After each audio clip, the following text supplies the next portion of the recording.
Just unboxed your Graco Modes Nest and wondering where to start? We'll walk you through how to assemble it step by step. First, unfold the stroller frame. Find the latch on the right side of the stroller and go ahead and undo that. Now, grab the handlebar and pull up gently until it clicks. Let's add the brake mounts next.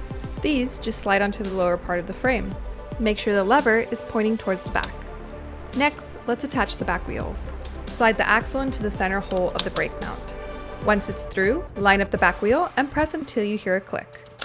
Now let's tackle the front wheels. These just push right into the front sockets. You should hear or feel them pop into place. Now let's get the seat ready. Unfold it completely so it lays flat. Snap the two gray tubes into the black frame tubes. Finally, on the back of the seat, secure the flap around the seat wire with the two snaps. Now let's attach the seat to the stroller frame. Line up the adapters on the seat with the slots on the frame and slide it in. Last step, the child's tray. Insert the armrests into the slots on either side until they click. Then, snap on the tray. It should sit flush and feel sturdy. Now, your Graco Modes Nest is ready to roll.